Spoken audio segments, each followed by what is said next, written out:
নমস্কার বন্ধুরা, আমি হলাম রাজেশ নাথ। আপনারা সবাই দেখছেন হরহর এসটি বাংলা।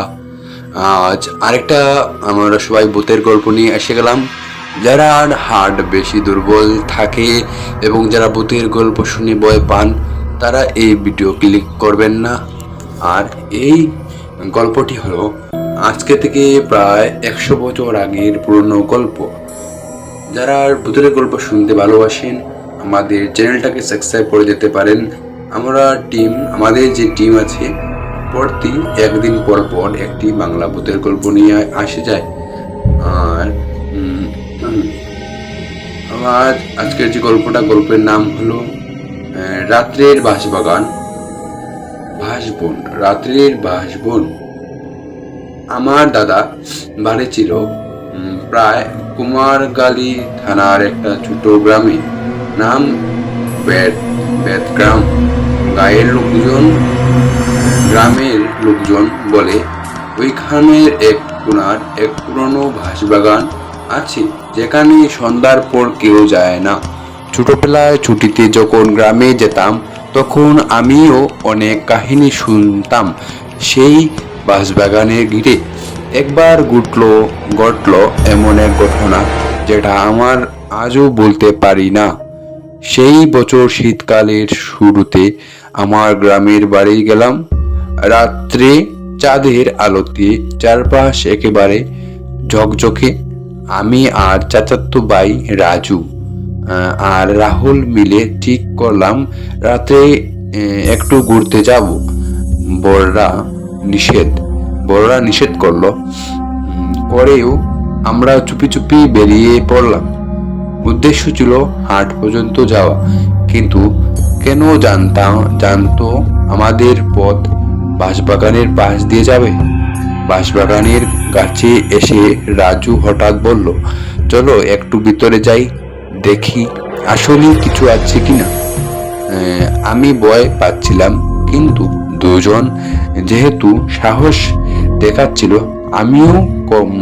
বললাম আমিও না করলাম না।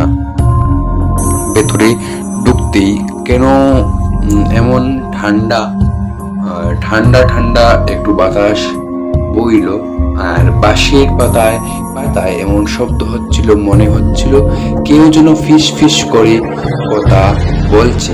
হঠাৎ শুনি একটা চাপা হাসির শব্দ, একেবারে গলায় ভেজা, যেন কারো কানের কাছে হাসছে। পেছনে ফিরে দেখি কেউ নেই। রাজু আর রাহুল থমকে গেছে, ওদের চোখ মুখ কেমন থেমলানো। আমি বললাম, চলো ফিরে যাই, ভালো লাগছে না। ঠিক তখনই সামনে বাঁশের আড়ালি থেকে একটা লম্বা কালো ছায়া বেরিয়ে এসে এলো। মুখ দেখা যাচ্ছিল না, কিন্তু তার চোখ দুটো ঠিকরে বের হচ্ছিল আগুনের মতো লাল। গলা দিয়ে একটা শব্দ করলো, যেন কেউ কাছে হাত বলালেই যেন তিনজন একসাথে দৌড়ে দিলাম। কে কার আগে পালায় বোঝাতে যাচ্ছিল না। বাড়ি ফিরে আমরা তিনজন গা কাঁপতে কাঁপতে চুপ করে বসে থাকলাম। কাউকে কিছু বলতে পারলাম না। তখন শুধু দাদি এসে বললেন, বাঁশবাগানে গেছো তো? আমি তো বলেছিলাম সন্ধ্যার পর ওদিকে যাবে না। তোমরা সবাই যদি এই গল্পটির দ্বিতীয় পর্ব শুনতে চাও, আমাদের চ্যানেলটাকে সাবস্ক্রাইব করতে পারবে। আমাদের চ্যানেলের নাম হলো হরহর এসটি বাংলা। আমাদের আর আরেকটি বিশেষ কথা, তোমাদের কাছে যদি ভালো বাংলা ভূতের গল্প থাকে, তোমরা সবাই আমাদের টিমের সাথে কন্ট্যাক্ট করতে পারো আমাদের ইমেল এর দ্বারা। নমস্কার আমার শ্রোতাগণরা, বন্ধুরা। আবারও আসবে ভিডিও একদিন পর।